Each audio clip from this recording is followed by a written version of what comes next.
Entretanto, a sombra na floresta das trevas cada vez se adensava mais, e a Dal Guldur afluíam seres nefastos, de todos os lugares sinistros do mundo.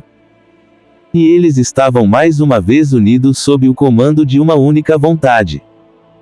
E sua maldade era dirigida aos elfos e aos sobreviventes de Númenor. Por isso, finalmente, foi mais uma vez convocado o conselho, e muito foi debatida a tradição dos anéis. Mas Mifrandir falou ao conselho, dizendo: não é necessário que o anel seja encontrado. Pois, enquanto ele estiver na terra e não for desfeito, ainda persistirá o poder que contém. E Sauron crescerá e terá esperança. O poder dos elfos e dos amigos dos elfos é agora menor do que antigamente. Em breve Sauron estará forte demais para vocês, mesmo sem o grande anel. Pois ele domina os Novi. E dos 7 já recuperou 3. Devemos atacar. Com isso Curunir concordou, desejando que Sauron fosse expulso de Dol Guldur, que era perto do rio, e não tivesse mais oportunidade de procurar por ali. Por isso, pela última vez, ajudou o conselho. E eles avançaram com seus exércitos.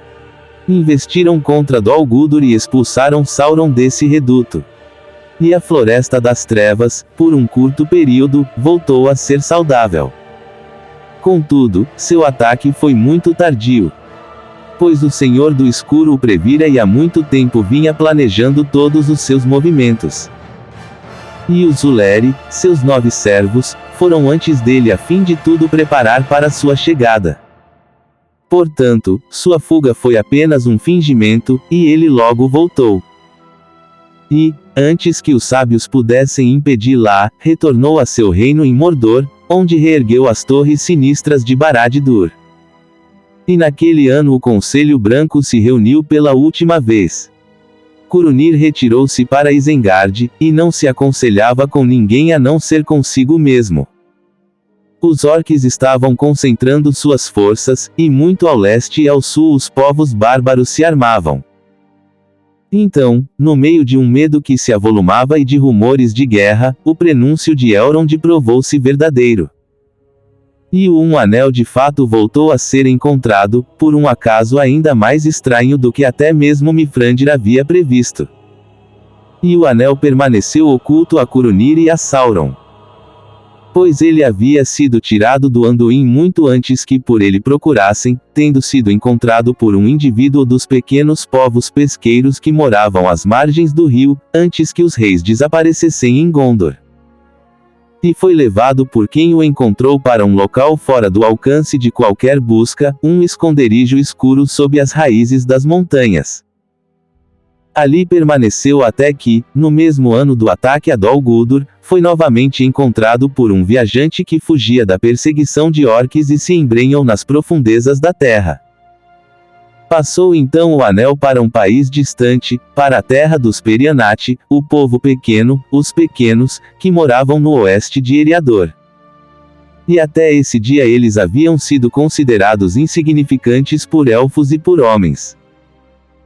E nem Sauron nem nenhum dos sábios, à exceção de Mifrandir, em todas as suas conversas deram atenção a eles. Ora, por sorte e por vigilância, Mifrandir soube do anel primeiro, antes que Sauron dele tivesse notícias. Ficou, porém, consternado e em dívida. Pois era demasiado o poder maligno desse objeto para que qualquer um dos sábios o usasse, a menos que como Curunir, ele desejasse por sua vez se tornar um tirano e um sinistro senhor. Entretanto, o anel nem poderia ficar escondido de Sauron para sempre. Nem poderia ser desmanchado pela arte dos elfos. Portanto, com a ajuda dos Dúnedain do Norte, Mifrandir montou guarda sobre a terra dos Perianati e deu tempo ao tempo. Sauron, porém, tinha muitos ouvidos, e logo ouviu rumores do anel, que desejava acima de todas as coisas. E despachou os Nazgûl para pegá-lo. Detonou-se então a guerra, e em combates com Sauron a Terceira Era terminou, exatamente como havia começado. Contudo, aqueles que presenciaram os feitos daquela época, atos de bravura e espanto, relataram em outros textos a história da Guerra do Anel e de como terminou em vitória inesperada e em tristezas há muito previstas. Aqui, relatemos apenas que naquela época o herdeiro de Isildur surgiu no norte. Apanhou os fragmentos da espada de Elendil, e em Imladris ela voltou a ser forjada. E ele então foi para a guerra, um admirável comandante de homens. Era Aragorn, filho de Arathorn, o 23º herdeiro na linha direta de Isildur, e ainda assim mais parecido com Elendil do que qualquer outro antes dele. Houve combate em Rohan, e Curunir, o traidor, foi derrubado. E Isengard, destruída. E, diante da cidade de Gondor, houve enorme batalha campal. E o Senhor de Morgul, capitão de Sauron, ali passou para a escuridão. E o herdeiro de Isildur conduziu o exército do oeste até os portões negros de Mordor.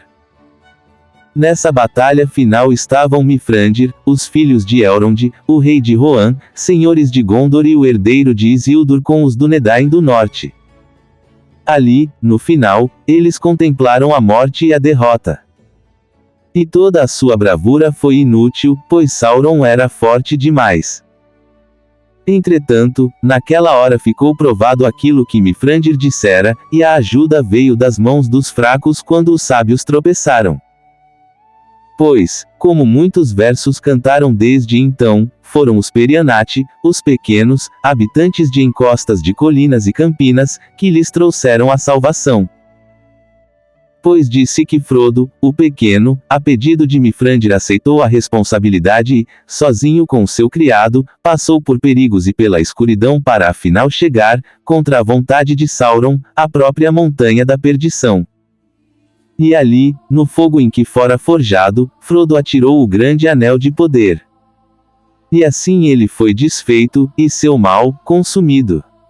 Fraquejou então Sauron e foi totalmente derrotado, fugindo como uma sombra de maldade. E as torres de Barad-dûr desmoronaram em ruínas. E, com o rumor de sua queda, muitas terras tremeram. Assim voltou a reinar a paz, e uma nova primavera teve início na terra. O herdeiro de Isildur foi coroado rei de Gondor e Amor, e o poder dos Dúnedain cresceu, e sua glória foi renovada. Nos pátios de Minas Anor, a árvore branca voltou a florir, pois uma muda fora encontrada por Mifrandir nas neves da Mindoluin, que se erguia alta e branca, acima da cidade de Gondor. E, enquanto a árvore ainda crescia ali, os dias antigos não foram completamente esquecidos nos corações dos reis. Ora, todos esses feitos foram realizados em grande parte graças aos conselhos e à vigilância de Mifrandir. E nos dias finais revelou-se que ele era um senhor digno de enorme reverência. E, trajado de branco, entrou em combate. Mas, somente quando chegou sua hora de partir foi que se soube que ele por muito tempo havia sido o guardião do Anel Vermelho do Fogo. A princípio, esse anel fora confiado a Círdan, senhor dos portos, que o havia transmitido a Mifrandir, pois sabia de onde ele viera e para onde afinal retornaria. Toma agora este anel, disse ele, pois tuas aflições e cuidados serão grandes, mas em tudo ele te dará apoio e te defenderá do cansaço. Pois este é o anel do fogo e, com ele, talvez tu consigas reativar nos corações a bravura de outrora num mundo que está esfriando. Quanto a mim, meu coração está no mar.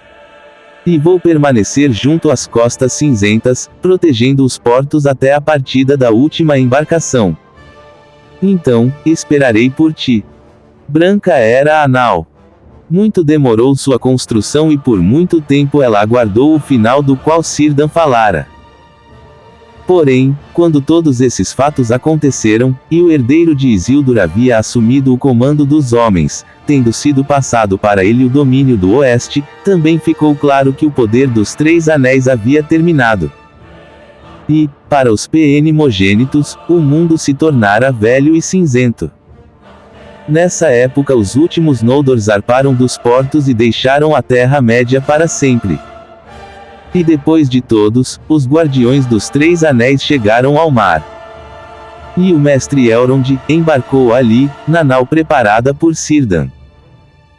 No crepúsculo de outono, ela partiu de Miflond, até que os mares do mundo curvo foram se afastando abaixo dela, e os ventos do céu arredondado não mais a perturbaram.